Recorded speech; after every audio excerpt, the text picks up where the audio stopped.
नमस्कार। आप सभी का एक बार स्वागत है मारुति की पाठशाला में। फ्रांस के अंदर काफ़ी ज़्यादा अभी जो प्रदर्शन चल रहे हैं, प्रोटेक्शन चल रहा है, जो प्रोटेस्ट है या फिर जिस तरीके से लोग वहाँ सड़कों पे उतर आए हैं, क्या इसका मुख्य कारण रहा है। आज हम इस पे चर्चा करेंगे और किस तरीके से वहाँ के जो लोग हैं वो क्या चाहते हैं, इस पे भी विस्तार से चर्चा करेंगे। तो दोस्तों, जो अभी फ्रांस के अंदर एकदम से प्रोटेस्ट होना या फिर एक जो वहाँ के प्राइम मिनिस्टर हैं उनका पद से इस्तीफा दे देना, कहीं ना कहीं वहाँ की जो अपोजिशन पार्टी है उन्होंने ये सारी चीज़ें वहाँ के पीएम से जो उनका वहाँ पे संसद में जिस तरीके से उन्होंने अपनी बातें रखी उसके ऊपर उनको वोट नहीं मिल पाना और अपने पद से त्यागपत्र दे देना, ये कहीं ना कहीं जो प्रोटेस्टर हैं उनकी मांगों को नहीं समझ पाए या फिर क्या इस तरीके का बिल ले आए थे जिसमें कि कहीं ना कहीं कुछ कटौती की गई, जिसमें से मध्यम वर्ग वहाँ पे काम करने वाले और जो डेली अपने कर्मचारी वर्ग हैं जिस हिसाब से उनकी कटौती की गई। तो खास मुख्य कारण उनमें ये रहा है कि जिसमें वहाँ की जो सब्सिडी थी उसको कुछ कम किया गया। सब्सिडी में कटौती करने का मुख्य कारण रहा है कि वहाँ की जो जीडीपी थी उसमें गिरावट आई।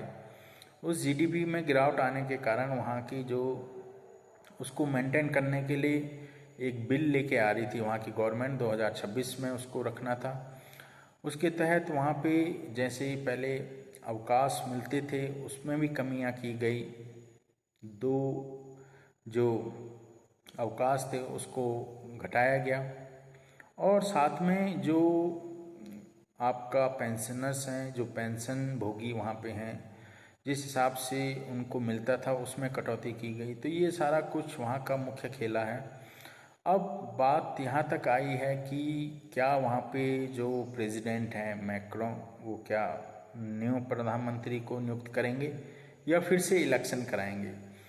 तो प्रोटेस्टर ने काफ़ी ज़्यादा दंगे फसाद जो कि उन्होंने कल को 10 तारीख को रखा हुआ था, 10 सितंबर को, तो उसमें काफ़ी आगजनी हुई, चारों तरफ अफरा तफरी हुई और उसके कारण वहाँ पे अब क्या वहाँ की गवर्नमेंट कदम लेती है, दोबारा से प्रधानमंत्री नियुक्त किया जाता है या फिर इलेक्शन होंगे, ये देखने वाली बातें होंगी।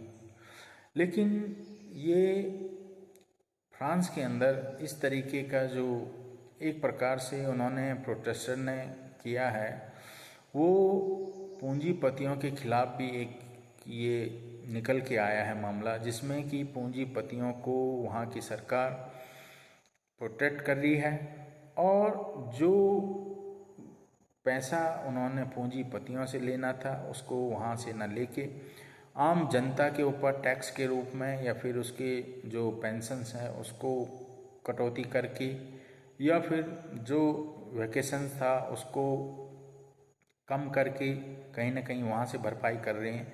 तो इस करके लोगों का वहाँ पे आक्रोश हो गया और अपनी मांगों को रखा गया कि इस तरीके की ये चीज़ें ना हो, ताकि हम लोगों की जो जिस तरीके से मिलता आ रहा है वही चीज़ें हो, सारी चीज़ें हमें मिले और लोकल जो मिडिल क्लास के लोग हैं उन पे उस तरीके का वर्डन ना पड़े।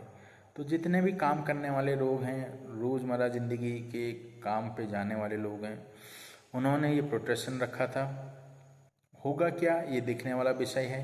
आगे क्या प्रधानमंत्री नियुक्त करते हैं प्रेसिडेंट मैक्रों या फिर इलेक्शन कराते हैं, ये अब आगे समय में पता लग जाएगा। लेकिन जो अपडेट था फ्रांस से संबंधित वो यही था, इस तरीके से प्रोटेक्शन चल रहा है, काफ़ी ज़्यादा आगजनी और काफ़ी ग्राउंड लेवल पे जुड़े हुए हैं वहाँ कंट्री के लोग और वो यही चाहते हैं कि जो गवर्नमेंट इस तरीके का बिल लेके आई है उसको निरस्त करें और जो चल रहा था वैसे ही चलने दें, हमारे ऊपर ये वर्डन ना दें और ख़ासकर जो अपर लेवल के जितने भी लोग हैं उनसे ये भरपाई की जाए। तो दोस्तों, ये था एक अपडेट जो फ्रांस से संबंधित था। कैसा आपको लगा? अच्छा लगा तो लाइक शेयर एंड सब्सक्राइब करिएगा। दोस्त फैमिली के साथ शेयर करिएगा। आप सभी से फिर मुलाकात होगी। आप सभी का बहुत बहुत धन्यवाद।